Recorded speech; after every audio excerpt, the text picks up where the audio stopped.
Om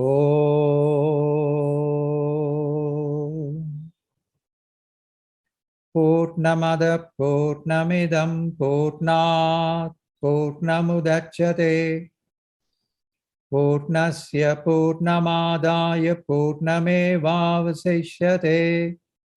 Om Shanti Shanti Shanti. Om Sahana Vavatu Sahana Bhunaktu Sahaviriyam Karavavage Tejasvinavaditamastu Ma Vitpishavage. Om Shanti Shanti Shanti.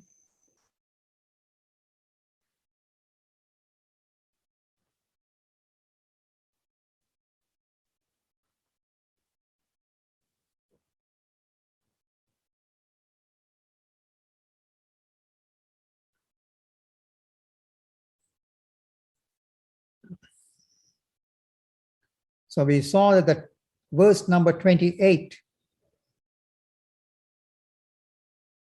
or 29 rather,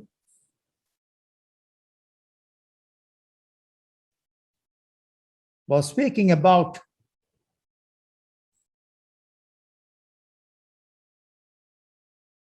the glory awaiting a person who experiences his divine nature. So such a person who does so is glorious, becomes glorious and is glorious. Such ones are very rare indeed. They are a surprise. Such an individual is a unique person. Amongst thousands and thousands, many strive to get enlightened to their reality, but out of that, only a very few successfully attain it or realize it. The others will have to wait a little more longer. You got mail. Little more longer, perhaps. Once you have initiated the process, you never know when it will take place. That's the grand beauty about it. And it's never too late. At any time, you can, any time in your life or in a person's life, he can begin the process with all earnestness and seriousness. And no one knows except God as to when the process will get effected or completed. So therefore, such a person who so experiences divine nature is wondrous indeed. Then thereafter, the teacher too. Some people speak of it with wonder, having experienced it. They talk of the unspeakable, the unknowable in human language, try to express it, try to make others know about it. And such persons are also a very great wonder indeed, because these persons who are God-realized, self-realized, they come under various categories. Some of them may opt to remain totally quiet without communicating with anybody. There are others who may communicate a little with others. And there are others too who may give an active teaching.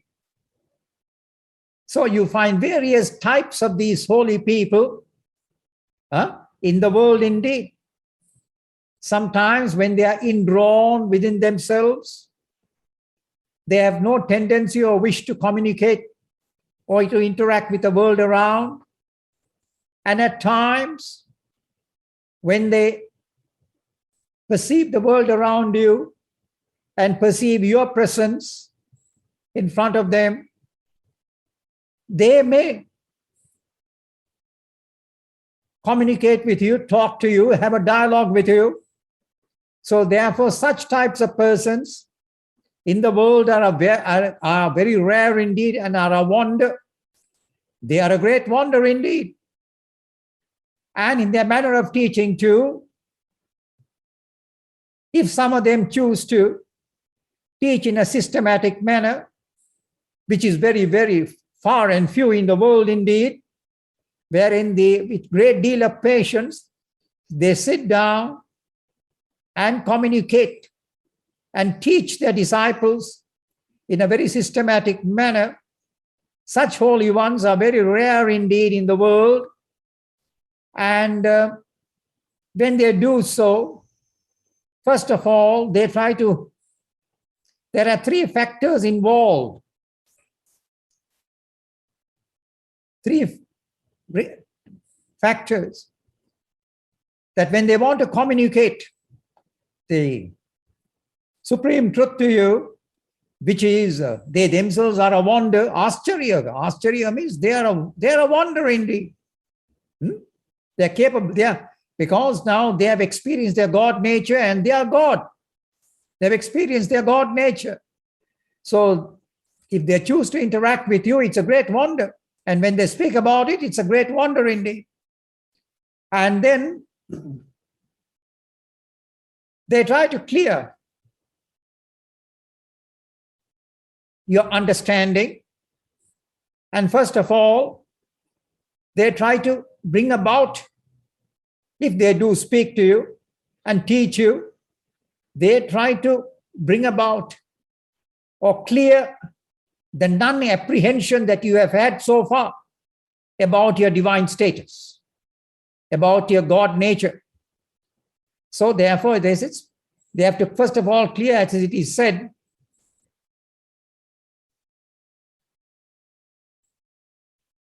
pramana gata asambhavana nivarti artham.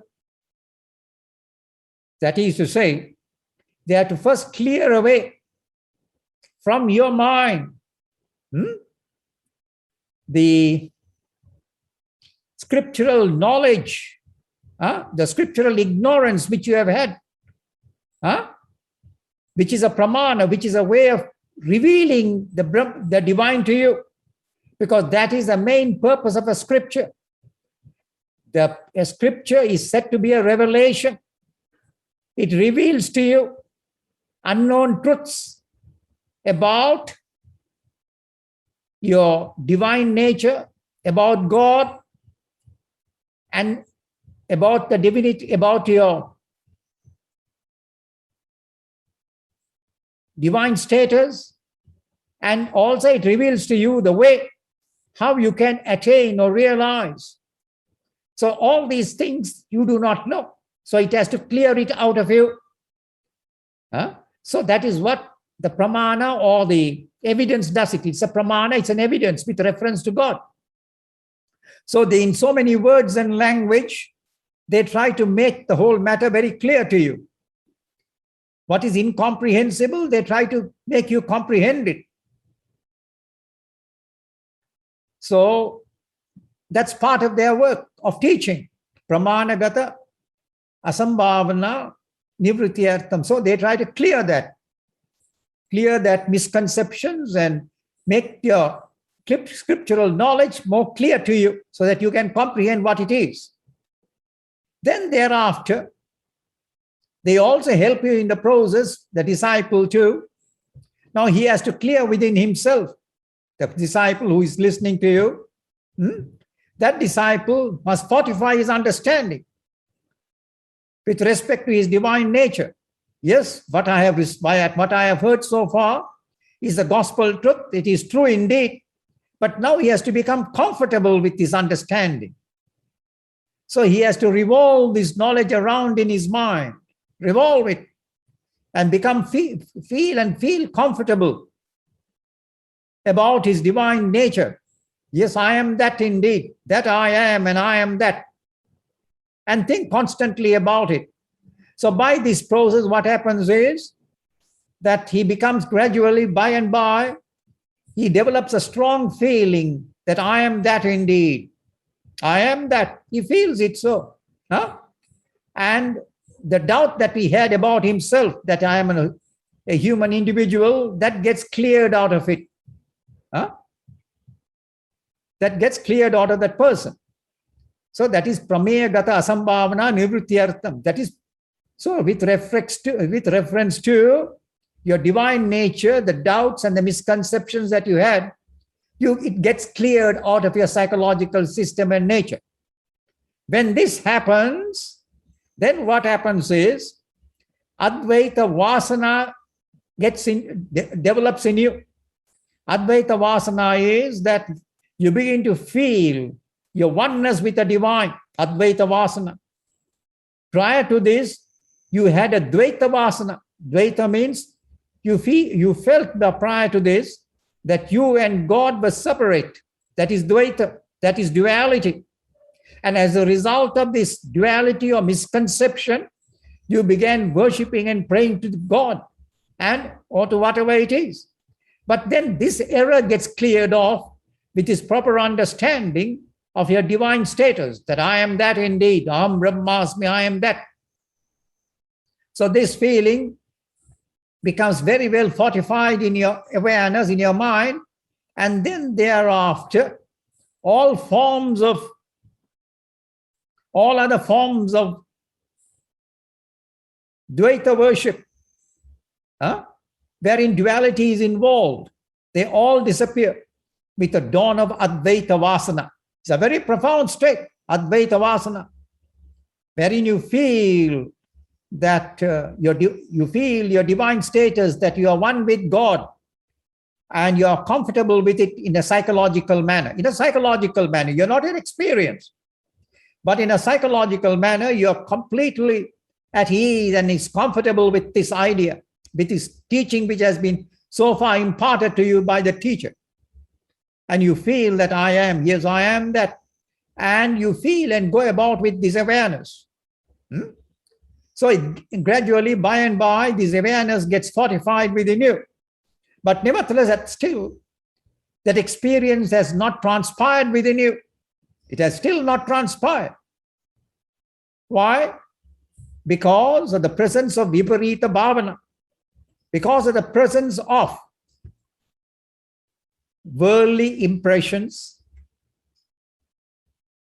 worldly feelings, which are still lying in the subconscious of your mind, the conscious and the subconscious of your mind, there are still lurking worldly impressions which you have had so far, which you had accumulated, not only in this lifetime, but in many lifetimes before too. In innumerable lifetimes, you acquired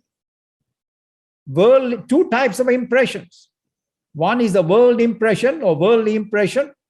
So the world has got very solidly impressed in your mind and in your consciousness. The second impression is I impression. The individual feels that I am so and so. This ego impression has also been very well fortified thus long over a number of innumerable births and lifetimes. So these two impressions have to be cleared out of your nature and system. That takes time. So in order to do that, what you do is you take to the next step. The next step is be self-absorbed and be in a meditative state constantly as far as possible. So when you do so, what happens is you are acquiring and developing non-dual impressions or the impressions of your God nature. Of your God nature is being acquired and developed by you in due course. So as you get into a state of meditation, and then gradually as you meditatively get into it, then what happens to you is that the meditation becomes more and more intense and more deeper. As it becomes more and more intense, then you begin to lose your worldly awareness, worldly consciousness, and you begin to lose your human awareness of your individuality, and you get so self-absorbed. Now, this is the phase wherein you're getting into samadhi, the initial state of getting into samadhi. And as you keep on maintaining and getting into the state of samadhi by and by, the impressions acquired in that, they go and clear out all the ego impressions and worldly impressions, and you are at a point, at an optimum point, that you are now in a position to experience your divine nature. So as a result of this process, which takes its own time, it's a due process which goes on in the psychosis of your mind structure. And then a time comes when you are paripaka avastha. That means you're ripe now, spiritually ripe for the dawn of enlightenment to transpire. And at that time, with the grace of God, it will so transpire and take place. So at that time, you may either meet a holy person who may impart and tell you who you are, who the dickens you are, who you are. Because initially when the teaching is given to you, that thou art that, you are the divine, tattvamasi, when it is given to you as an initial lesson, you don't experience it. The reason why you don't experience it is because there are still ego and worldly impressions still blocking it. But later on, as you keep on getting into this process by and by, then a time comes when you are ready, mystically ready, paripaka avastha, but due to your, shall we say, practice, meditative practices, and having got into samadhi, then at that time, you're ripe and ready for the final touch.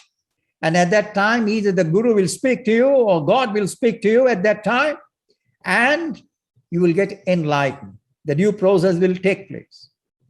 So therefore, such a teacher is a wondrous person indeed. He is a wonder. The disciple is a wonder indeed. Ascharya, to get such disciples is a wondrous thing amongst so many thousands. And also to have such a holy person as a teacher who speaks about it, that too is a wonder indeed, because good many holy people don't talk. There is no need for them to talk. So they keep quiet. There's nothing to talk. Quite a lot of them are like that. They have no inclination to talk. You've got to draw them out. So therefore, such persons are rare indeed. And therefore, the Gita says that such a person is a wonder. And then, Ascharivat ainam enam anyaha srunoti. And then there are others too who listen to this profound truth with great deal of wonder. What a wonderful news indeed. So they too are also now getting into the due process. They are also gradually, by and by, are getting into it. And then thereafter, there are some others, Sutvapienam Vedana Chaiva Kaschit. And the fourth category of person is that there's another category of persons, Sutvapienam Vedana Chaiva Kaschit. And even though they may hear, they don't comprehend it, they don't understand. The reason being that these people, they hear and overhear, but psychologically, mentally, they are not yet ready for it. Because of their worldly nature, worldly tendencies, so they don't comprehend the significance of the entire teaching. So that is what this particular verse is saying. Then having said this much, in verse number 30,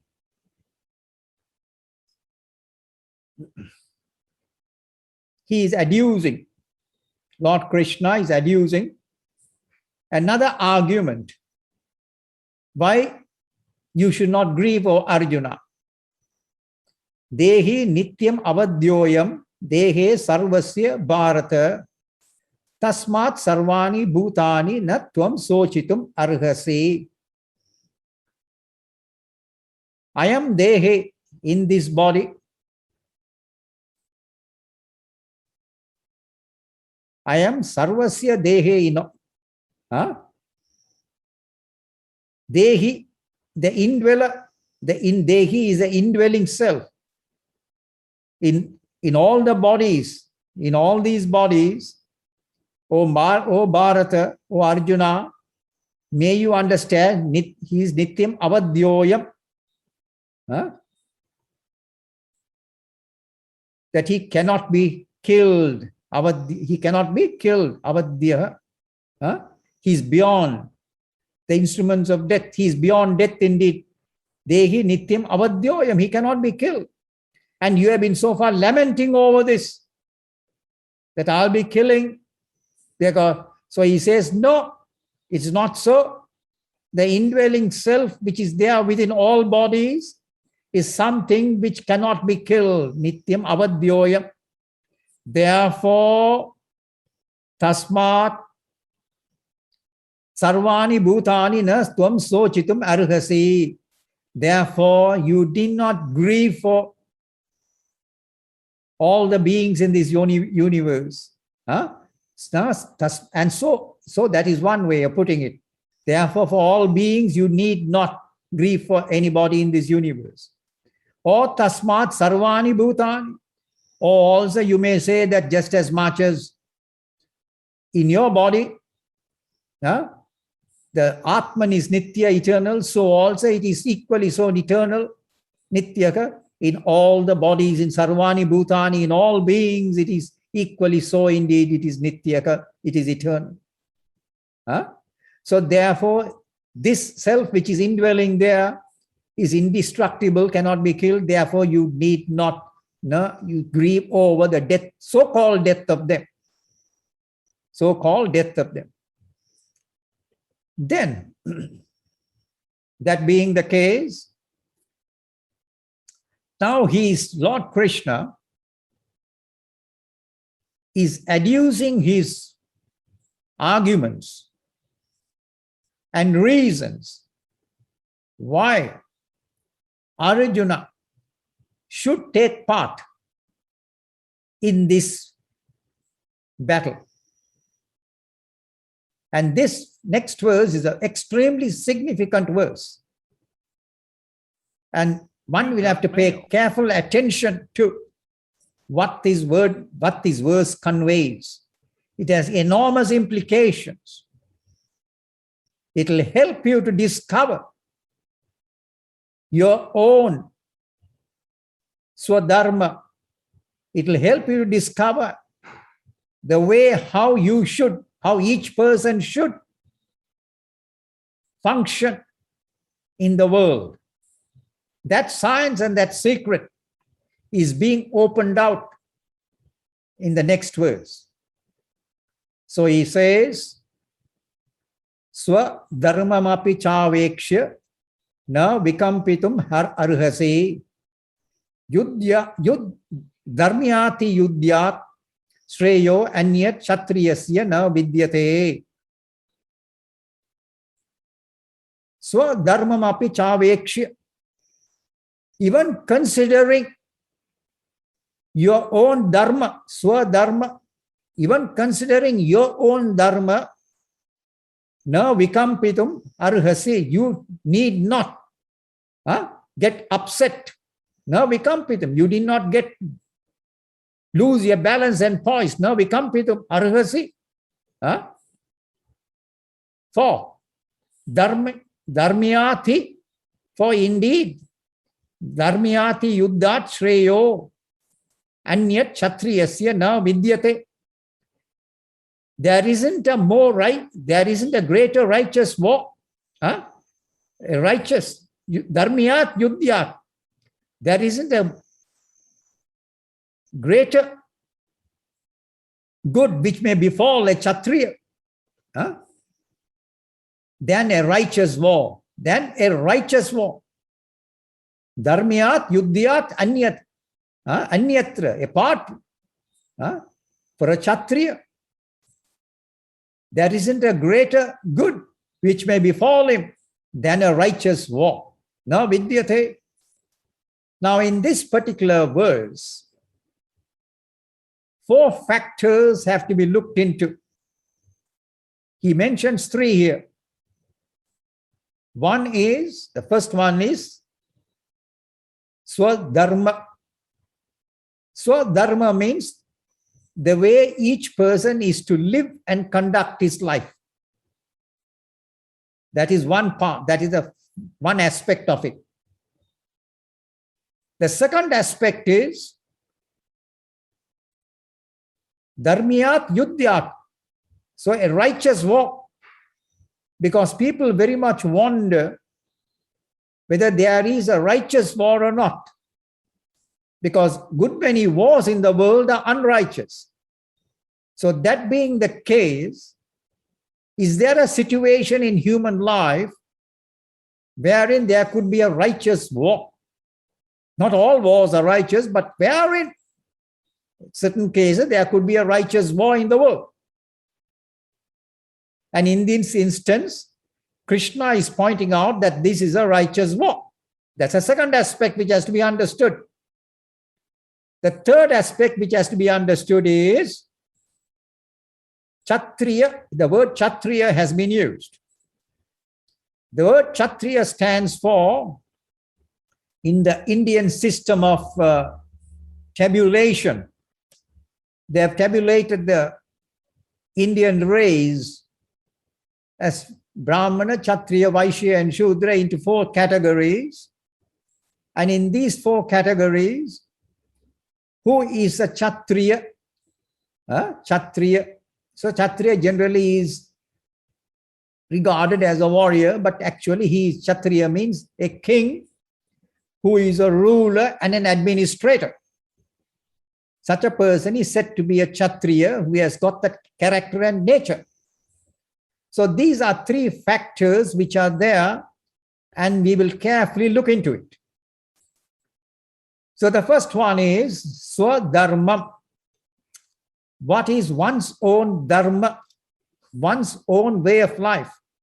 Because each one must discover what one's own dharma or way of life is. Now, as far as the word dharma is concerned, there is a dharma. Dharma means the right or the righteous way of living. The righteous and the proper way of living. This righteous and the proper way of living, in a general sense, is common to the entire human race. And what is that dharma? Dharma means it's a righteousness, the righteous way of living. So what is that? To speak the truth is right, is correct, is right. To earn your livelihood in a correct way is right. To tell lies is wrong. To deceive people is wrong. These are norms of Dharma. These are the norms of Dharma. You may call it as ethics. So Dharma, the foundation of Dharma is the basic foundation of Dharma for the entire human race. It doesn't matter where you are, from which part of the world, belonging to which race or which community. But these are general norms applicable to one and all in the entire human race. And in this, morals and ethics, there is no such thing called an Indian ethics or an Indian morals and a Western morals and ethics. There is only one and the same. So those are all universal concepts equally applicable to every member of the human race. So the first thing is, you must speak the truth. Why? Only when you speak, because it is correct and proper to speak the truth. And one of the main reasons why one should speak the truth is that unless you speak the truth in all matters, the person will not have the capacity to experience the final truth, which is God. Because it is said God is truth. So if God is truth, then you also have to be truthful and speak truthfully. Speak truthfully. And the opposite of truth is to tell a lie. And everyone knows that telling a lie is despicable. Huh? It is unacceptable. Huh? And that is not dharma, that is adharma. To speak a lie, an untruth. To speak an untruth. Similarly also, it is said that do not give false witness. That is a lie. If you give false witness, either in society or in the court of law, it is a grievous sin indeed. It's a great error. So that is why, because these are the positives and the negatives. This particular code of conduct, the code of morals and ethics, is based on both positives and negatives. Do's and don'ts. You may call it do's and don'ts. So do's is speak the truth. Don'ts is don't speak a lie. Don't commit a theft. Whether it be a legal theft or a moral theft, theft is a theft. So theft means you take somebody else's wealth which does not belong to you. You may do it legally, which is often the case today, legally, or otherwise, if you take another person's wealth in a wrong process, in a wrong way, that is theft. That is theft. And you must say to it that justice is important. At all times, you've got to be just in your dealings with all people. So that is called dharma. That is part of the equation of dharma. You've got to be just in your dealings with the fellow beings all around you. That is dharma. And part of this dharma is not to exploit fellow human beings. That is a sin to exploit. Take advantage of the weakness of the other person, or take advantage of the ignorance of the other person. That's an error. That's not acceptable. So what is not acceptable is not dharma. Because generally what has been touted in the world is that going to pilgrimage, going to temples, churches is said to be dharma, and worship and all that is what people think as dharma. But whether you go to temples, whether you go to churches, whether you go on a pilgrimage, whether you take a dip in the rivers, the so-called rivers, that is not dharma at all. But the real dharma is wherein you earn your livelihood in the right way, by not causing harm and injury and trouble to other people. If you inflict pain and injury to another person, that is adharma. That is the don'ts of life. You're not supposed to do that. So therefore, these norms of general dharma is universally applicable to the entire human race. Because the scripture is meant for the entire human race. Whatever be the scripture from whichever part of the tradition, it's not a local scripture meant for a particular group of religious-oriented people, but it's meant for the entire human race. So therefore, speaking the truth, be truthful, be kind, be generous, be just, be proper in your dealings,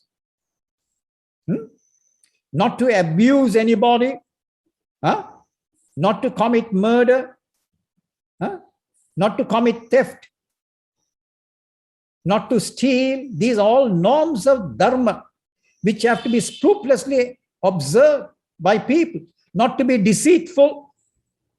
If you are deceitful, full of trickery, that is not dharma at all. So the world requires the education with respect to norms of dharma, which is norms of ethics and morality, which has been injected into the human race as a foundation for its life. So therefore, you don't take anything which does not belong to you. You don't touch it. Only take what belongs to you, no more than that. You don't exploit anybody's innocence. Take advantage of it. That's wrong. So these are the norms of general Dharma, which have to be observed by every person in the human society. So then there's another thing. This is a general Dharma, general concept of Dharma. Now, Swadharma. What does the word Swadharma means? Swa means one's own Dharma. One's own. Now, one's own Dharma is something based on what? It is based on your nature, on your inborn nature, on your own swabhava. So nature means your own swabhava. You know, every person has got his own swabhava, means that is your nature. Your nature to be so and so. And then out of your nature, you begin to act to, conduct your life too. So, guna karma vibhagasha. So that is why Lord Krishna says in the 4th chapter of the Bhagavad Gita, he mentions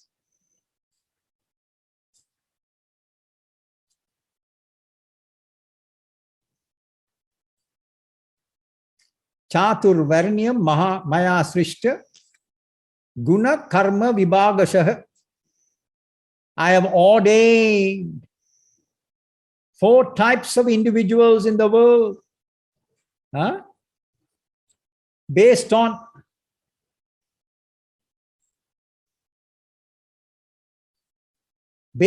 their guna, on their nature, guna karma vibhagasha. So based on their guna means based on their nature, and then karma, and their following up, they follow their nature. Action is followed up by their nature. So karma vibhagasha, therefore, guna, the nature of a person, it propels him into certain actions to be done. It propels him into certain activities. Guna karma, which is innate and natural to the person, which is inborn to the person. So the swabhava or the nature of a person is inborn to the person. It is not something which has appeared from somewhere. So as the person was born itself, he came with his nature. Just as much as you know that each person's, when each person arrives in this world, just as much as each person's physical body is unique, so also in this unique physical body, there is that individual who is also in that body, whose nature is also unique. So he has come with a unique nature. That is a swabhava, that is the nature of a person. And this nature of a person will go by and by, will get manifest in his life. As he goes on operating in the world, his nature will get manifest. But the point is this, that is a swabhava, that is the nature of a person. So the nature of every creature in the world is to act according to its nature. You can't help a dog from barking, that's his nature. A dog's nature is to bark. When it gets excited, it barks. There's nothing that you can do about it. The nature of a tiger is to kill. The nature of a crocodile is to grab. That's his nature. You can't stop it. That's his intrinsic nature. So thus in this manner, every human individual has got his own inherent nature, which he has acquired. When? Because he came along with it. He had acquired in his previous lives. From his previous lives, he had acquired a particular nature.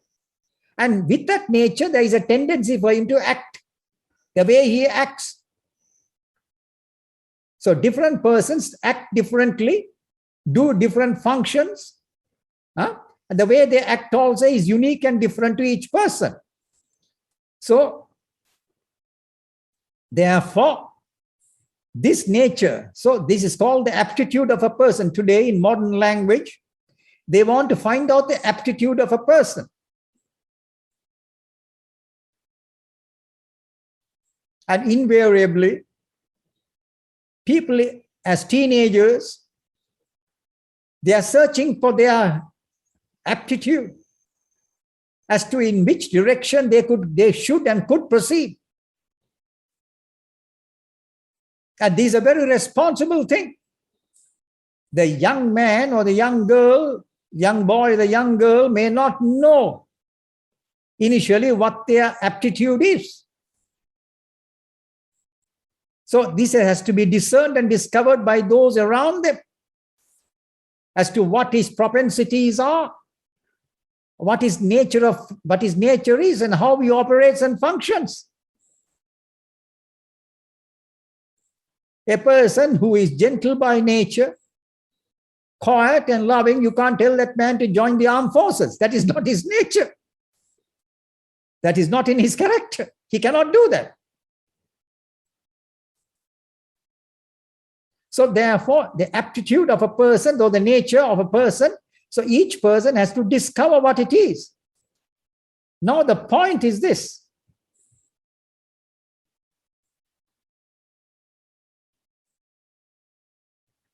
This nature of one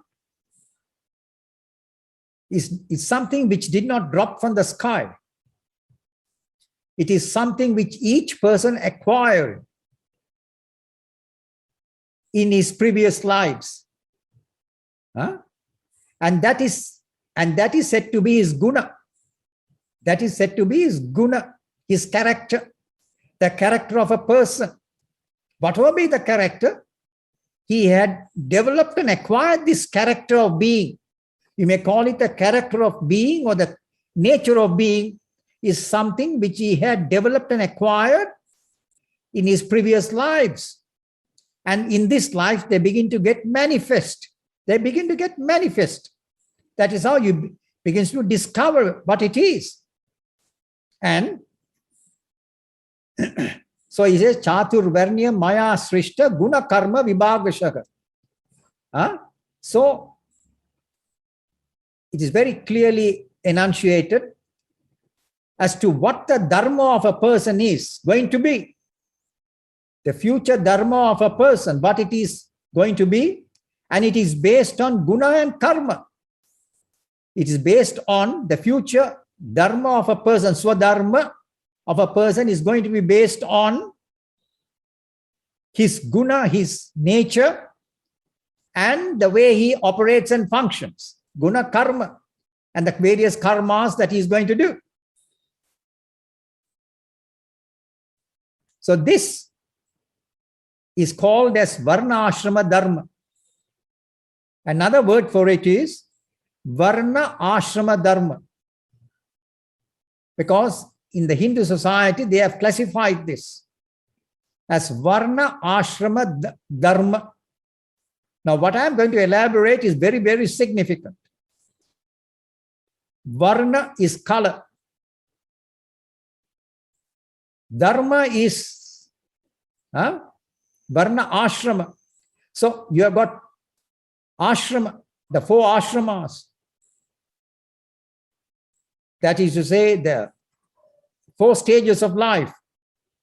Your student period, married time, then vanaprastha, and then sannyasa, the 4 stages of life. Those are the 4 traditional ashramas, stages of life which has been mentioned. So initially you are a student, then you are a married person, and then thereafter you are in retirement, and then finally you try to become a hermit.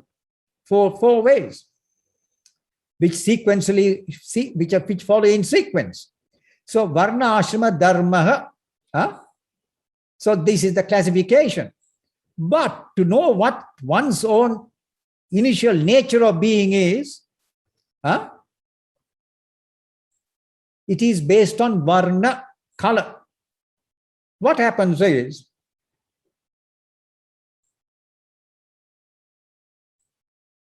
No one knows what one's nature, a person's nature is, a person's nature, until he begins to manifest and exhibit it. But at the same time, the word varna has been used. Varna means color. Face to face, when you see 10 people in front of you, you will not know what they are, varna, what they are, or who they are. But each one of them will manifest. Each one will manifest an aura around them. Everyone has got an aura around him. And this aura which is around him manifests his nature. This is the true meaning of the word varna. In the Jaina tradition, this has been very clearly brought out, this concept of varna in the Jaina religion. And this is a aura which surrounds a person, every person. And this aura varies from person to person. And it is based on this subhava, nature of the person. The nature of a person has got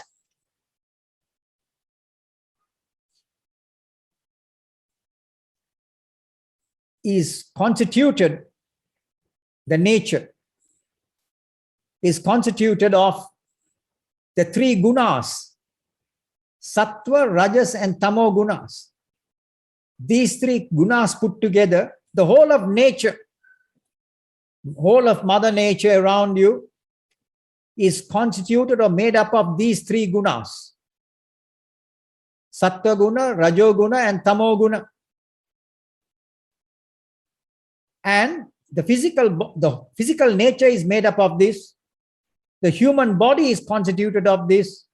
So also your mind nature is also, your psychological framework is also constituted of these three gunas. And these three gunas, they fluctuate in a person. You know where, so when you have the sattva guna, the sattva mode, when it is operative, you are calm, you are at peace with yourself, you're full of light. So at that time, you are in a sattva mode. At another time, you begin to function in your life with a rajasic mode. You got energetic, you have become active, you're full of energy. So at such a time, the rajasic mode is in operative in you. At another time, you become lazy, indolent, you don't feel like doing anything, you want to relax. Then at that time, the tamo mode is in operative within you. So these three modes of nature, they constantly fluctuate in your life every day. Every day it fluctuates. Now, in some people, these modes, the way these three modes constitute the psychological disposition of a person. And also they constitute his physiological system. The way his physiology is constituted and his psychological nature and character is constituted is of these three modes and how they keep on fluctuating and changing. But there is one thing. In certain people, the sattva mode is the mode of serenity, peace, calmness. It is full of light. That mode is more. That mode is more in certain people. So wherein the Sattva Guna mode is more in people, he is said to be a Brahmana. He is a Brahmana or a Brahmin. That is to say, he is very peaceful, very calm, very quiet. All those characteristics are there. Then, when in a Rajasic mode, the person is full of vibrant energy. Vibrant energy. He actively functions. He is very operative. He's very operative. And in this person, the Rajoguna is predominant, and it is associated with Sattva Guna. Sattva Guna is associated with the Rajoguna, which is predominant in this person. So such a type of person is called the Kshatriya. And the Kshatriyas are the persons who have got dynamism, who function,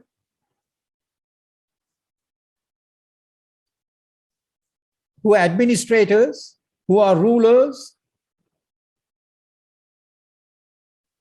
of and kings in the world. So these are the Rajoguna predominant people with the Rajoguna associated with Sattva Guna.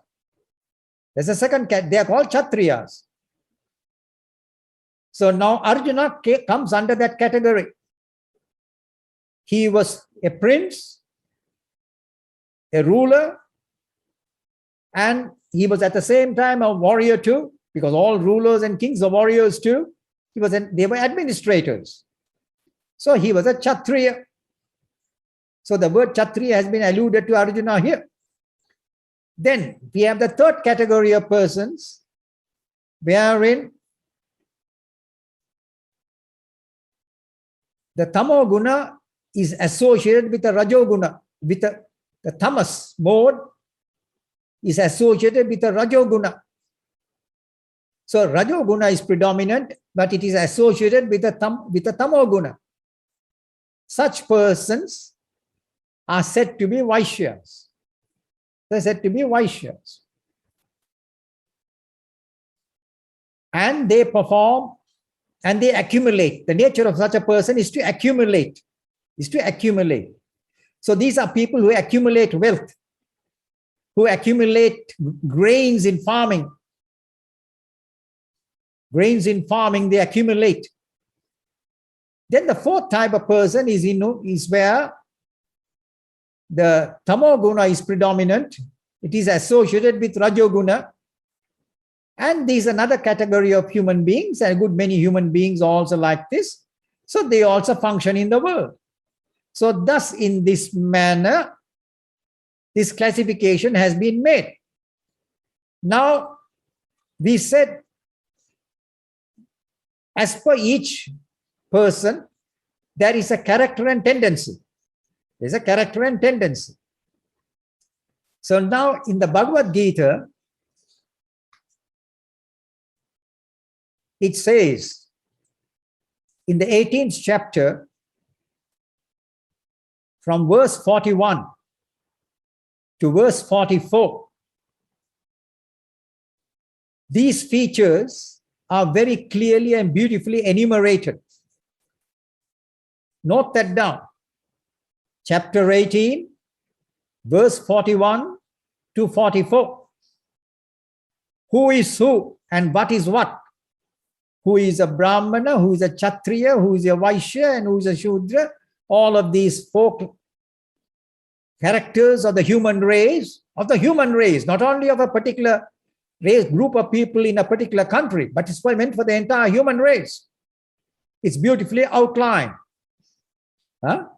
So, Brahmana, Kshatriya, Vaishyanam, Sudranam cha Parantapaga, Karmani Prabhibhaktani, Swabhava Prabhabair Gunaihi.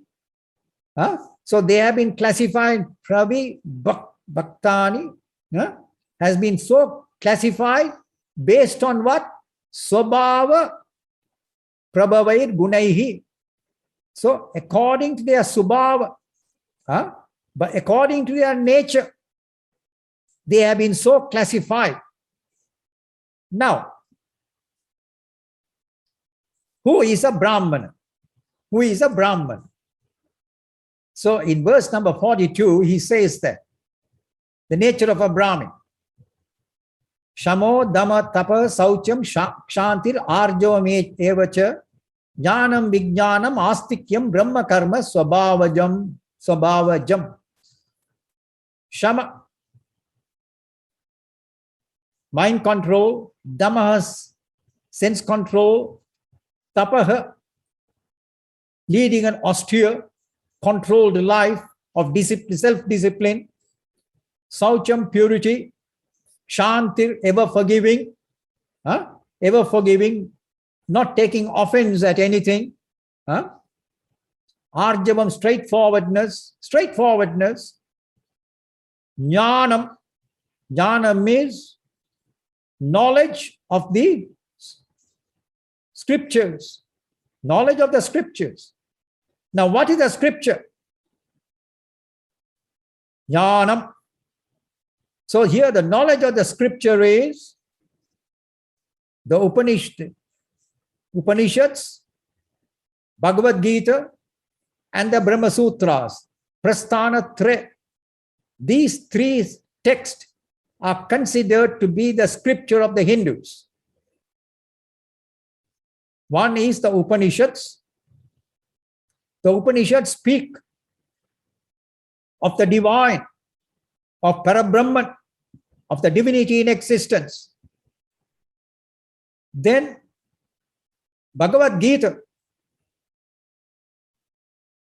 it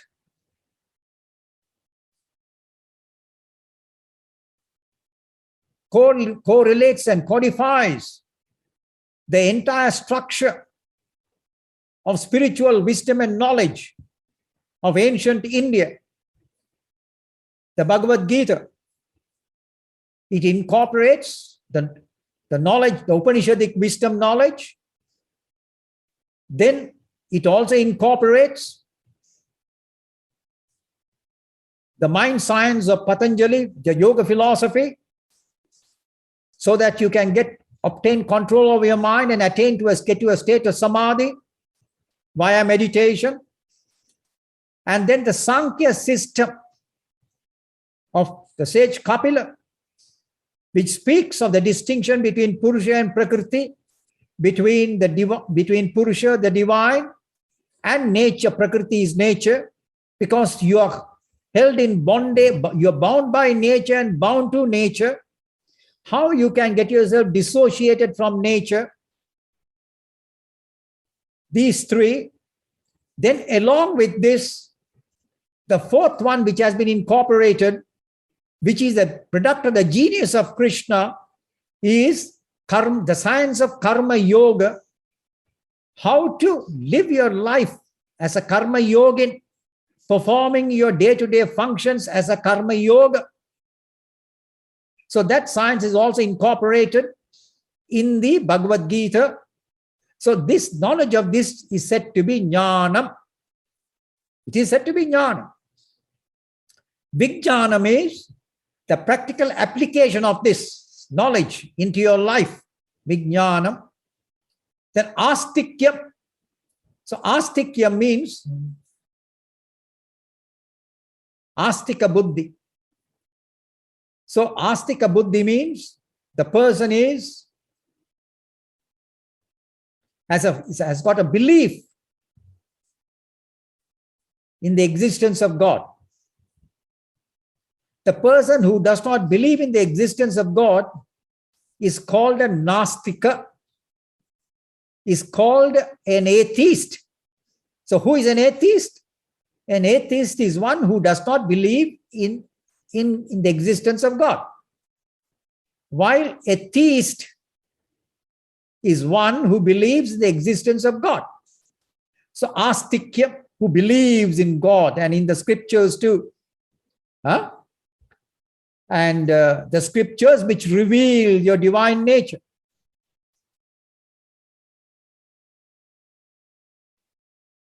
Then Brahma Karma Swabhavajam, and this, going through this is said to be the natural karma of those who are Brahmins by nature. So who are those who are said to be Brahmins? By nature, so Brahma karma, Swabhavajam. It is a very natural karma for the Brahmins. To be absorbed, jnana vijnanam, to be astikyam, to be absorbed in their divine nature. In their divine nature. So now, generally, all those people who are spiritual-minded people, spiritual-minded, good people, who are leading an honorable life and who are getting well rooted in their divine nature, are said to be Brahmins. They are the true Brahmanas of the world. The true Brahmanas of the world,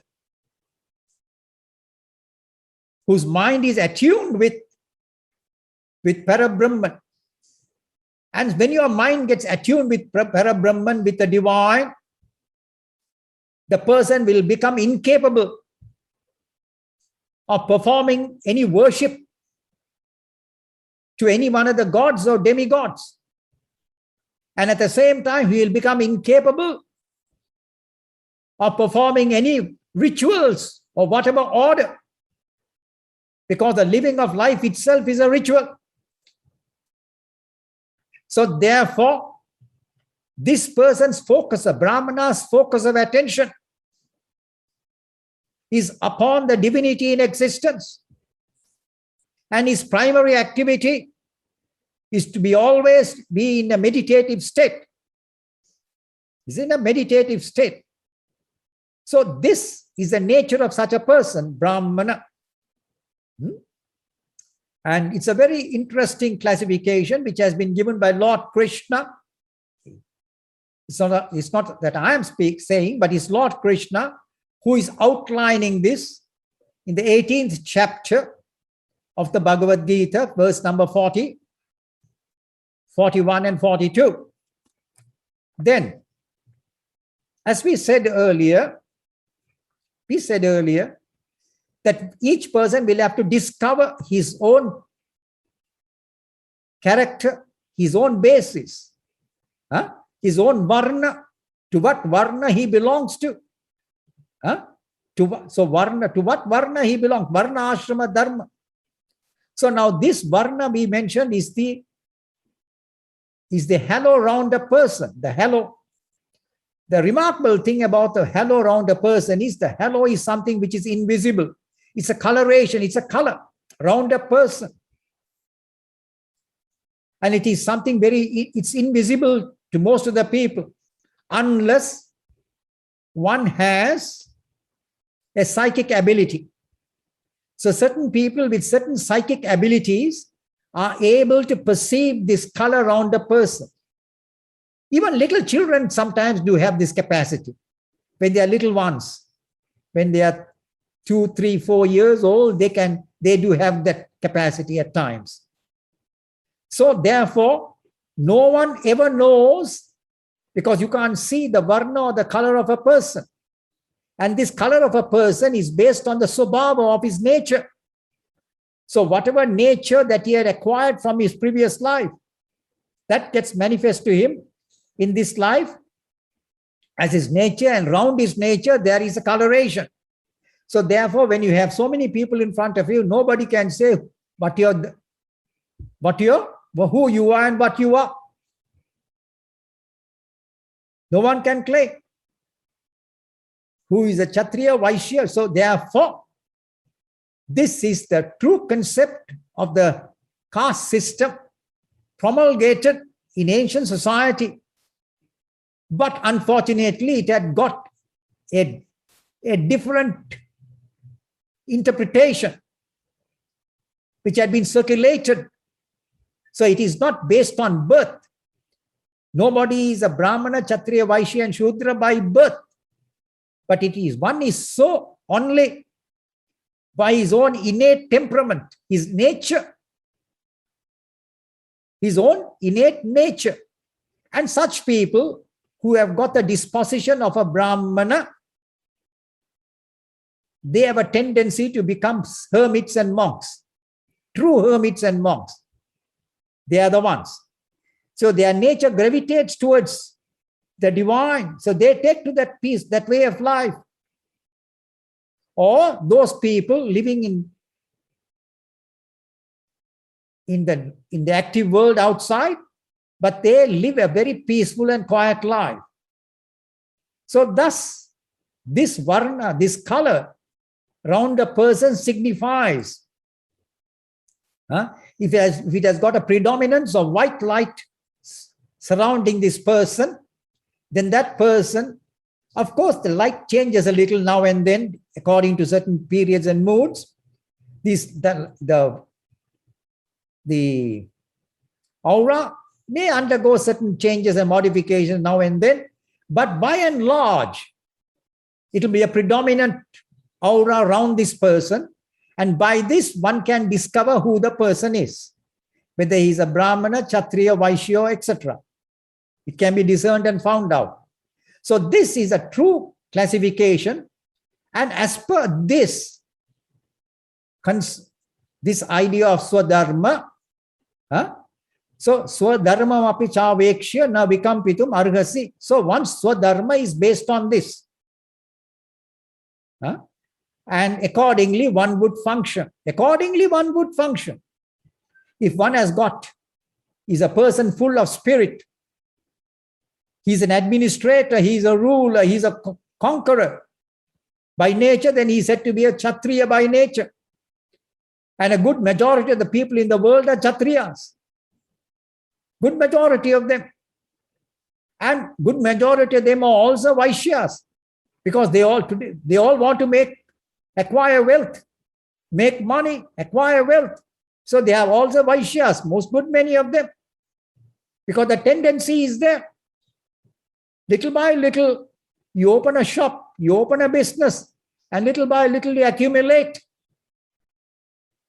So such a person, they have got the character of a Vaishya. So in this manner, this system has been promulgated or brought about by God in ancient times. In ancient times, based on one's nature and disposition to act. And in the disposition to act, one is always serene, calm, truthful, quiet. A Brahmana is always calm, serene, truthful, not deceitful. He doesn't tell lies. He doesn't accumulate. And these are the majority of them are hermits of the world. They are the real hermits of the world.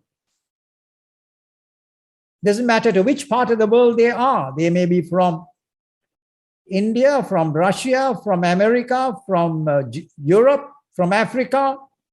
So all those people who have got such a disposition are said to be Brahmanas. So therefore, one must now try to understand what one's nature and aptitude is. What one's own aptitude, because each one has got an aptitude. Certain people have got an aptitude for craft work. Then one must further that craft work. So thus, keeping this Swadharma in mind, sa avekshya na vikampitum arhasi. And you should not grieve over this, O Arjuna. Because your nature as such at the current moment, your nature is that of a vibrant warrior, an active ruler, full of dynamic energy. So that is your Swadharma, that is your nature. If something goes wrong somewhere, you are going to stand up and fight for the cause. You won't keep quiet. You won't run away. Your nature is not to run away, but to stand up to something which is improper or incorrect and to correct the situation. So therefore, Arjuna, your nature is so indeed. And when the time of battle draws, you will automatically be drawn into this because of your nature. Your nature will impel you into this action. So considering this matter, you should not grieve over this.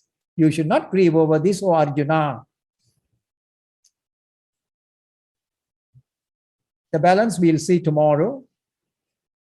Then next week we'll see. Om Tat Sat.